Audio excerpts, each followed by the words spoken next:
remember this night like it was yesterday, even though I'm 26 now, and it happened when I was 12.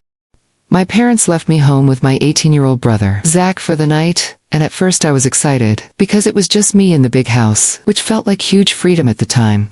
Zach told me he was going out for a few hours with friends and made me promise not to tell mom and dad, which I agreed to, because I trusted him. And also, why wouldn't I want the place to myself? He would get in huge trouble if my parents were to find out, and he knew that. At first I thought it would be fun to be alone, especially on a weekend night. I ended up in the den, where I decided to watch a scary movie. At that age, while home alone, not the best idea, which I learned the hard way. I had never been home alone for this long before, especially at night, and honestly, halfway through the movie I started getting scared. Not entirely because of the movie itself, but because of the way the house sounded. The random creaks in the floor, the wind brushing against the windows, even the fridge clicking on periodically. Every time the movie made a loud sound, I would flinch, and I would look over my shoulder, too, behind the couch, to the half-flight of stairs that led to the main floor, expecting to see someone there. Eventually, I couldn't take it anymore, and I didn't know why I was subjecting myself to scaring the crap out of myself. I turned off the TV and ran upstairs to my room, like a scared little kid running from imaginary demons that follow you the second you turn off the lights. When I got to my room, I went into the bathroom that connected both to my room and my parents' bedroom, where I brushed my teeth as fast as I could and tried to calm down. After that, I went into my room to play Call of Duty Zombies on my Xbox 360, thinking it would make me a little less scared. I played for a few hours, losing track of time and focusing on the game. Eventually, my team and I died on zombies, and I got frustrated. I decided it was late, and I should go to sleep. Though not long after that point, I felt the vibration of the front door closing, and I assumed it was Zach coming back. I lay there awake, listening to the sounds of my brother moving around downstairs, which was odd because usually when he'd get home, he'd go right upstairs to his room. But there were weird sounds coming from downstairs. For too long, where it started getting unusual. They were subtle little footsteps, or indescribable thumps and thuds. I felt my stomach start churning a little. That stupid idea to watch that scary movie was really getting to me. I got up and went to the window to look outside, expecting to see Zach's car in the driveway, where he usually parks, but it wasn't there. That's when the real panic set in. I had no cell phone at the time. I was only 12, so I had no way to contact my parents or Zach without leaving the bedroom and going to one of the house phones, which felt impossible at that moment. I quietly tiptoed to my bedroom door to confirm that it was locked, knowing that the lock could be unlocked from the other side with just a fingernail. I knew that if someone wanted to get in, they easily could. I looked around and decided the only safe place to hide was the small crawl-in closet built into the wall of my room. I squeezed inside, shut the door carefully from the inside, and tried to calm myself as I listened. It was at this point that I vividly remember hoping that I was just being overly paranoid and that it actually was Zach. Maybe he parked on the side of the house instead. Seconds later, I heard someone fumbling with the door trying to get in. And that moments later the door opened. The person was inside my room. I had no idea who it was, or what they wanted. I stayed completely still, listening to footsteps moving around my room, feeling the floorboards creak beneath the weight of someone walking, and hearing things being moved and shifted around. Every second felt like an eternity. I was terrified that the closet door could open at any second, and I could be dead. I still prayed it was my brother, but I stayed quiet, barely breathing, and hoping that whoever it was would leave. I could hear them dragging something across the floor at one point, which made me even more nervous. I felt like hours had passed, though it was probably only minutes. Eventually, I heard footsteps receding and moving away from my room. I stayed in the closet for what seemed like forever, likely 2 hours, until finally, I heard Zach calling my name from across the house. His voice sounded urgent and pissed off, and a few moments later, he came into my room and called my name again. I stepped out of the closet, and the first thing he did was yell at me, asking what I was doing in there and what I had done to his room. It was this moment that confirmed to me that it was, in fact, not my brother who was in the house. I explained the situation as quickly as I could, still shaking, and unable to stop my hands from trembling. Once he understood, we both got up and started looking around the house together. That's when we realized how bad it really was. Drawers had been pulled out. Some of our electronics were missing, including TVs and gaming consoles. It was clear someone had been through the house and had taken things that were valuable. Zach immediately called the police, knowing that this was serious, and we waited together, still on edge, checking doors and windows to make sure nothing else was taken. The police came and made a report, writing down everything that was missing and asking us questions about what happened. They told us they would investigate and that we should wait for our parents to get home. Around 4 a.m. our parents arrived. My dad was furious and went straight for Zach, smacking him square in the face for being such a careless idiot, not only leaving me alone, but leaving the front door unlocked. My mom checked on me, gave me a hug, and told me she was just glad I was safe. Zach was forced to pay monthly rent from that point on, to slowly pay back for all the things that were stolen, and treated with extreme caution after that night. I, on the other hand, was not punished at all. I was just shaken up, terrified of what had happened, and the whole experience stuck with me for years. Every time I thought about it, I could feel the fear all over again, remembering hiding in that closet and hearing someone walking around my room, not knowing if I would make it out alive. It was by far the scariest experience of my life, and it has stayed with me even now.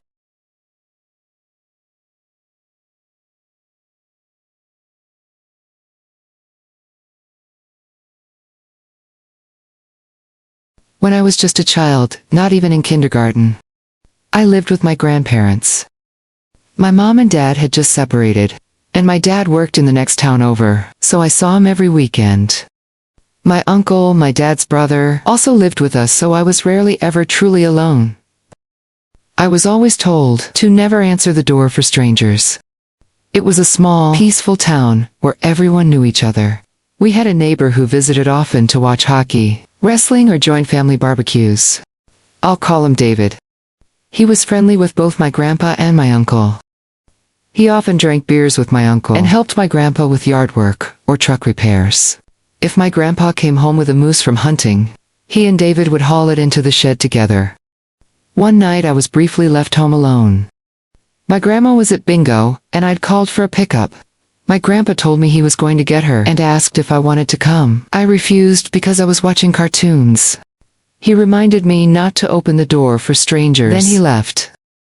As soon as I saw the truck pull away, the house got quiet. Only a few minutes later, someone knocked at the door. I ran up and asked aloud who it was, and I just heard David's familiar voice, identifying himself. I told him that my grandparents weren't home, and he replied that he had just seen my grandpa leaving. I told him my uncle wasn't home either, and he said he had been talking to my uncle on the phone and knew he was out drinking at a friend's place. Then he asked to come in.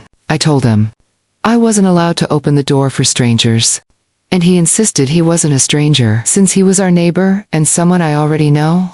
In my child's mind, he was right, but I didn't understand why he would come over when my grandpa and uncle weren't there. I unlocked the door and opened it. David towered over me. He was obviously drunk, swaying, slurring, squinting with one eye. He stepped inside and put his hands on my shoulders as I backed up. I didn't feel alarmed yet because I had seen my uncle drunk many times. I told him he could wait in the kitchen while I went back to watch TV, but he would not let go of my shoulders. I tried to pull his hands off of me, but couldn't. His voice changed, filled with anger, and he said things that frightened me.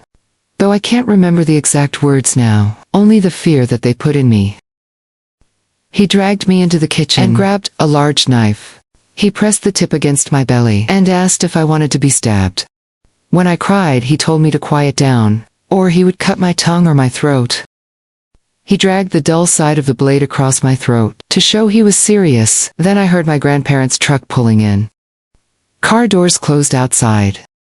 Relief flooded me, and I was about to scream for help, but David clamped his hand over my mouth. He turned us both toward the doorway. Just as my grandma entered, her smile vanished. When she saw him holding me with a knife, she screamed for my grandpa to get inside. Immediately my grandpa rushed in, yelling in shock and fury as he demanded to know what was happening. He took one look at David holding me hostage and charged forward, shouting at David with pure rage. David shoved me to the floor. My grandma rushed over, grabbed me tightly, and blocked me from seeing what was happening, while telling me I was safe. I could still hear the struggle. Eventually, my grandpa overpowered him. When I finally looked up, my grandpa was shoving David out the door, yelling at him to never come back, and then slamming the door. As I grew up, I realized David had waited deliberately. He must have known my uncle wasn't home and that my grandma was at bingo. He had seen my grandpa leave. That was his moment. I was too young to understand his intentions. Years later, after my grandpa's funeral, when I was sitting with my grandma, discussing memories, I brought up that night and how heroic Grandpa had been. She looked uneasy. She said it was truly a terrifying night. She asked if I remembered that my grandpa went out hunting that same night. I faintly remembered him leaving. Even though hunting at night wasn't something he usually did, unless it involved camping. When I asked why he left, she claimed she didn't remember much. It got me thinking. They never called the cops to press charges on him, and I never saw him again after that night. My grandpa was respected in the community he was friends with, as well as went to the same church as some police officers, and was known to be a good hunter. No one would ever question if they saw a bloody tarp in the back of his truck and he was driving out of town late at night.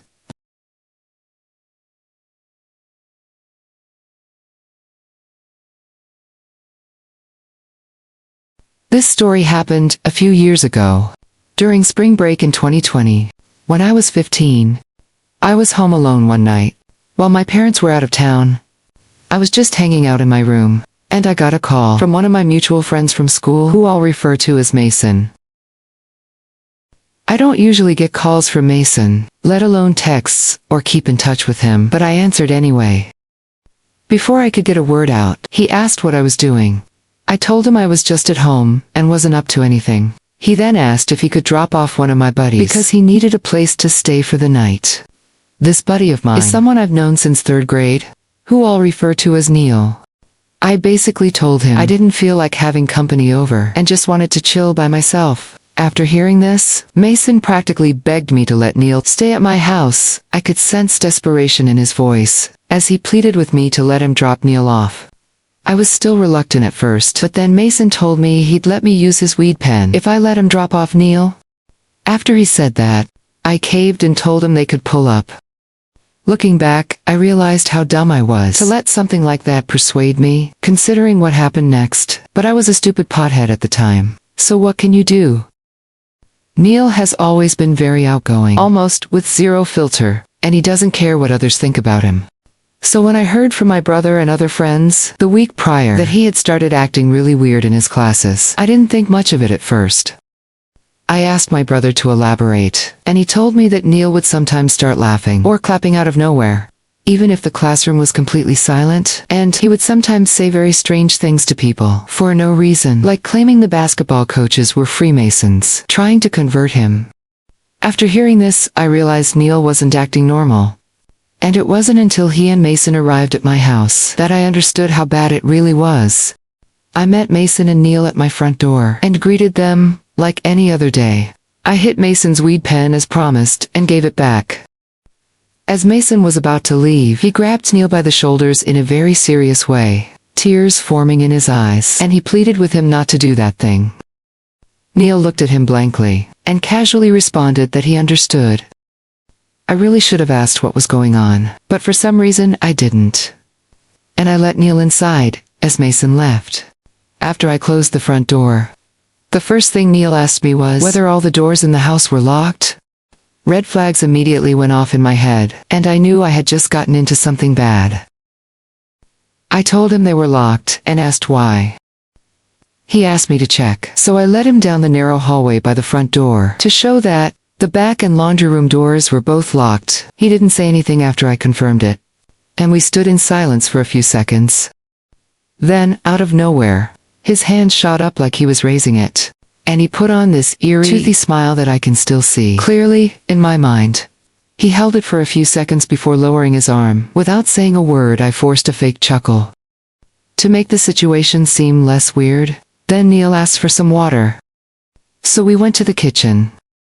As I grabbed bottles from the fridge, I noticed him lingering by the drawer with silverware, including the knives. I watched as he slowly opened the drawer and reached for a steak knife. Without thinking, I ran over, grabbed his hand before he could take it, and slammed the drawer shut. Neil didn't react or move. He just stared at me and let out a chuckle, like he was pretending it was a joke. At that moment, I could feel my heart pounding in my ears, and I was frozen in fear. The kind of fear people describe in life or death situations. I had never felt like my life was in danger until that moment, and I could only focus on how I was going to get Neil out of my house.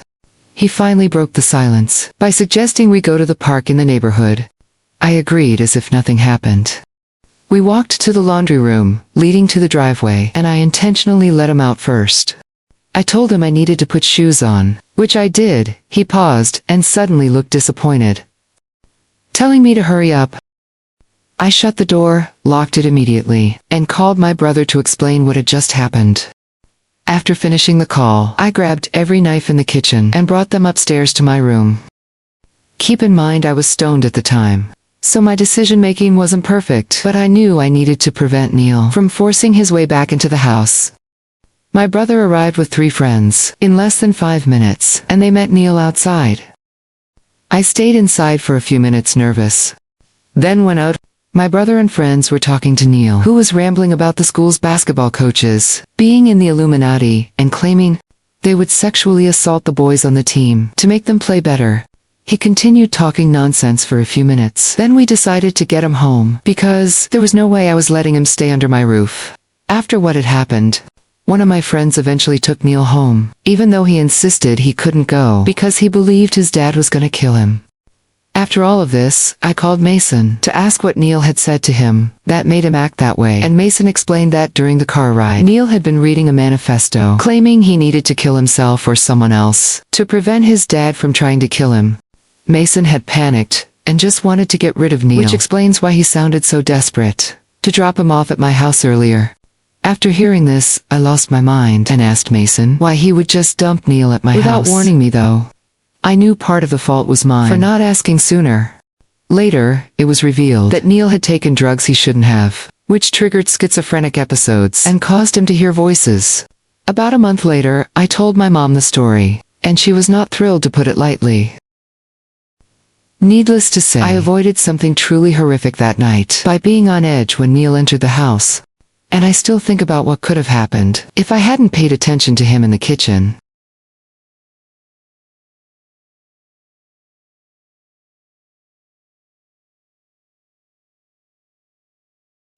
I was 10 years old when this happened. My mom had gone grocery shopping that day, and she asked if I wanted to come. I remember making a big stink about not wanting to.